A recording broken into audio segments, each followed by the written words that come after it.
Hello and welcome down onto the Tech Desk, and in today's video I've got a pair of third-party Joy-Con for you for your Nintendo Switch.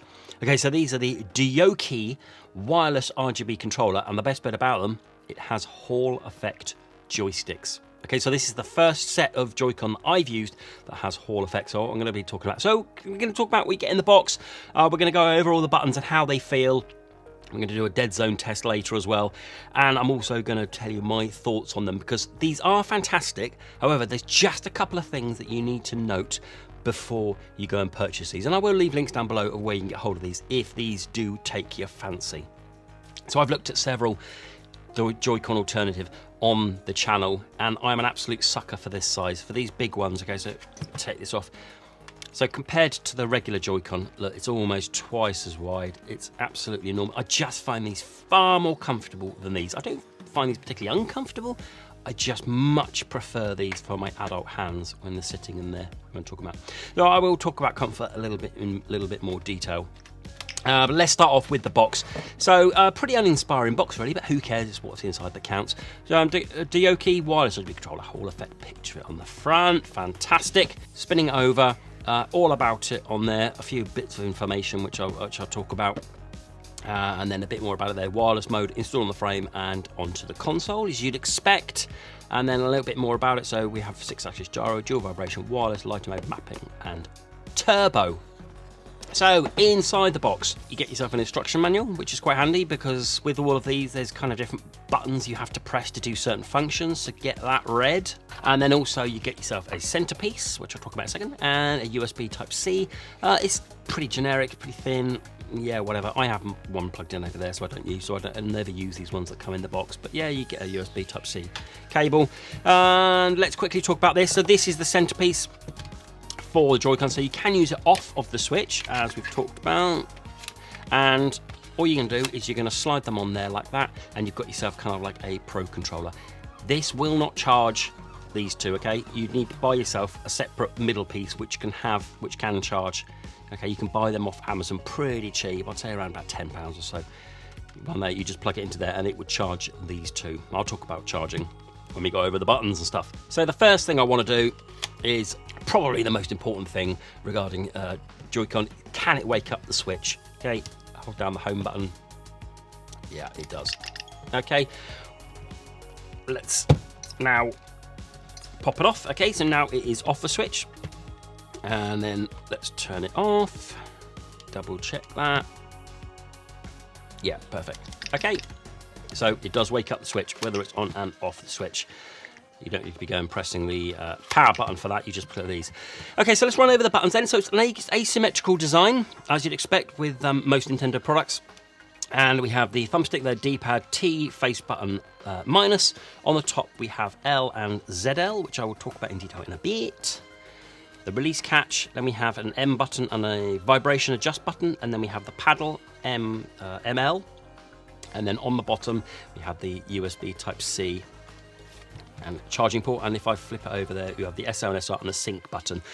Thing is with syncing, so when I got it on new I just slid it on and it connected, so I don't worry about that. And then on the other side we have the plus, X, Y, A and B, and then we have the thumbstick, home, T, spinning over. Again we have the M, vibration, latch, MR, and then on the bottom the USB Type-C for the charging. So what I'm going to do now is I'm just going to talk about the buttons in a little bit more detail, but it's just going to be easier if I put it onto this. Okay, as you can probably tell, as well as you've seen through the video, it also has RGB as well. So if I just turn on the switch there like so, and then connect this one, there you go, you can see that it's nicely lit. So it's lit up all around the buttons there, and if I spin it over as well, it has a nice RGB strip that goes all the way around there.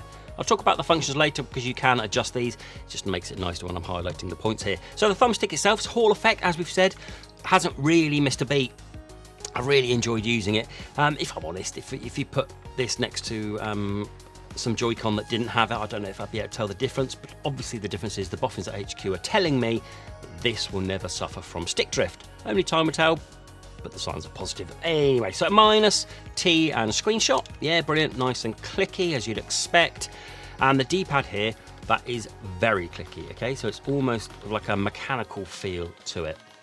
I'm no expert on D-pads, and I know D-pads are a personal preference, but I quite enjoyed using this. It was definite for me. I don't know about the fighting games, because I'll be honest, I'm rubbish at fighting games, but when I was doing platform and stuff and selected things, I didn't have a problem with it. Similarly over here, the Plus X, Y, and B, they feel kind of about as clicky as as a regular Joy-Con. Never really had a problem. Nice and spacious, nice and raised up, so no problems getting them or hitting them at all with the thumb. Thumbstick here, exactly the same. Hall effect feels really good, nice and rotating around there, nice and smooth. And then we have the Plus, the T and the Home there, nice and clicky. Spin it over. So these are quite clicky. The paddles, I have to have paddles on my Joy-Con now. I'm such a paddle snob. It's unbelievable. I just need them, and I think they're great. They're in a really good position as well. So if you hold, just put it in your hand and hold it, and flip it over. Your fingers directly on it. Okay, so nice and comfy.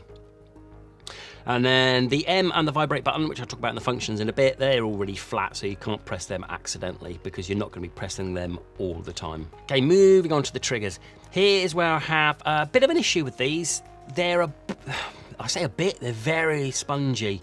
So if I can get a close-up of there, the R just wobbles, and the L, they just wobble quite a lot.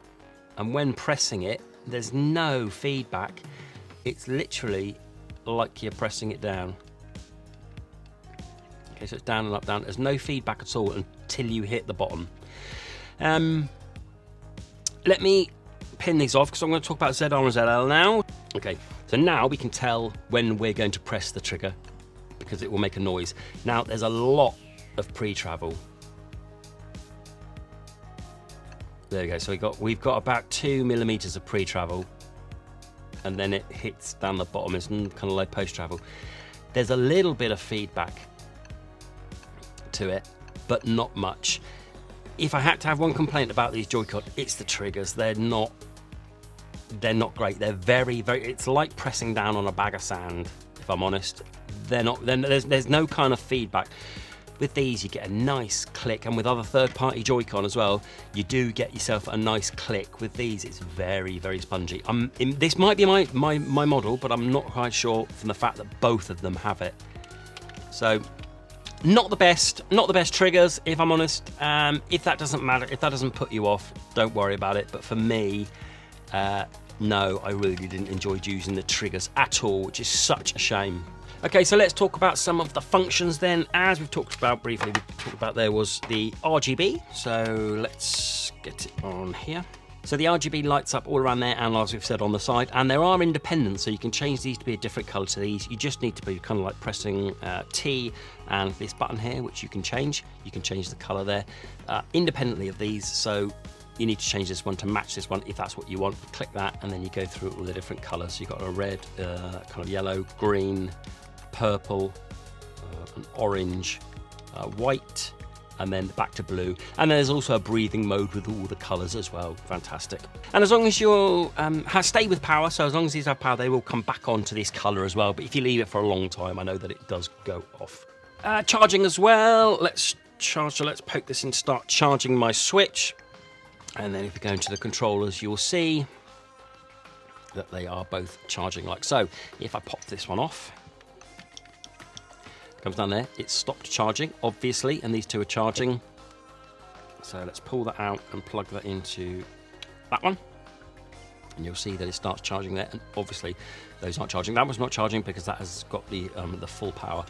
And talking of battery, I haven't done any scientific tests on this. All I can tell you is that I've never actually run out of battery on these while using it handheld and in docked mode as well. So I've not used the battery. But if you look at the back here, it says charge out time 3 hours. Yeah, that's fine. But the endurance, it says it's only 6.5 hours long. And that doesn't seem like a lot to me. But I guess the batteries are kind of smaller, and it's 6.5 hours doesn't seem to be that much. But as I said, real world situation, never really actually had a problem with it. Okay, then let's whip over to it being docked. So yes, absolutely no problem with it being docked. The only issue you're going to find is your USBs there. So you definitely can get a USB in there. everything I've plugged in, it's a little bit tight for that one. So if I ping over the USB that I've used, if I show you this, so there we go. So we've got a USB plugged into that one there. Look at that, it's a little bit, no, I'm not happy with that. Miles better. Okay, so when you're using it docked, similarly with the original dock as well, because this is an OLED dock, you'll find that it's okay for that one, and not really good for that one unless it's a very, very small USB, which is highly unlikely. So let's talk about comfort then. As we've alluded to earlier, I find these so comfy. I just find them better to hold in my hands, and that's helped with the fact that it's like a grippy texture. So if I kind of separate where the RGB is there, this side over here is nice and smooth. This side over here is kind of like a grippy texture to it. So it feels really comfy in the hands, and I just love a grippy texture. Exactly the same as this one. And let's get it weighed as well. So on my extremely accurate scales, no they're not, but they should do. So around 85 grams. Compare that to a regular Joy-Con around 52. So about 30, just over 30 grams heavier. So nothing really, nice and light. But the main thing for me is the comfort. It does add quite a bit of bulk to it, but I just find it a much more pleasurable experience. As with all of these Joy-Con as well, there is a little bit of flex, but I shouldn't worry about that. You're going to get it with all these just simply because they're too big, but I'm not going to hold it against it. There's a little bit of flex, that doesn't matter. You're going to get that with every single big Joy-Con, not a problem at all. And one nice little feature as well is you're not going to be able to use your kickstand, okay? Well, you can, but it's going to have to be laid quite far back. It has these flat bits on the bottom there, nice and flat. That means you can stand it up, okay? So there's one on there and one on there. This is a spongy mouse pad, so it doesn't work great on the mouse pad. You kind of have to balance it a little bit. Oh, see, it's not great. But if you've got it on a desk, no problems whatsoever, okay? So on a hard desk, no problem. Just on a spongy mouse pad, it's not, they don't really stand up great. So I can't really test it. Okay, so that's a nice little feature because you're going to be missing out on the kickstand. Let's go into some settings here. So at the moment, the paddle on the right-hand Joy-Con, there is nothing. Okay, so all you're going to do to change that is one of these buttons back here. You press M, which is the top one, hold down M, and let's say A. That's all you're going to do is click that, and then that paddle is A. You want to change that, hold down M and do R, like that, R, then move R by pressing that one. That's you do that. You need to do that independently of these two. So if you are changing this one, it would need to be changed on this one. So this one here, paddle can only do these Joy-Con, and this paddle here can only do this Joy-Con, okay? So you can do the D-pad, these face buttons, and the triggers as well. And also, as well, while we're on the subject of these buttons here, this bottom button here is vibration intensity. So you just keep pressing that, and it has 5 different, including 0, of vibration. It's not HD rumble, but it's good enough. It's kind of like the average. If you've used any sort of third-party Joy-Con or controllers, the vibration is pretty much what you'd expect. It's not HD rumble, but it's good enough. And as we've said, on the side here, it's also got gyro, so you can use it when you're aiming for, like when you're targeting in Zelda. And it also has turbo as well, so it means you can hold down the button and it will do the turbo for you, and it will also do macro as well. So you can hold down one of these and it will do a certain amount of button presses for you, but I mean, just go and look in the instruction manual for that. I don't really use that. And then one other thing as well, what we like to go through is dead zones. With this, what I can show you here is, okay, so I'm going to move this. You're going to be watching this dot, okay? So if I start to move this, I'll see if I can show you how much there is. Look at that. So there's a good, probably millimetre or 2 dead zone in the middle. And then if we move it to the outside, hit it there, we've got 2 or 3 millimetres on the outside as well. Quite a lot on the outside. If you are someone who is susceptible to a lot of dead zone, you might find that these have it on the outside. You're going to feel that a little bit. But when I wasn't really thinking about it, it wasn't really so much of an issue. Let's move it up. There we go. So a good couple of millimetres there. Let's go all the way around. No sticking on the clocks either.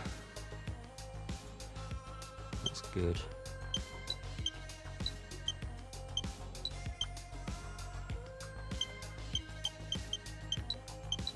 Okay, and then let's ping over to the left one, and we'll do exactly the same, and you'll see that it's exactly the same as well. So start moving it. There we go. So it's moving now, so a good millimetre or so.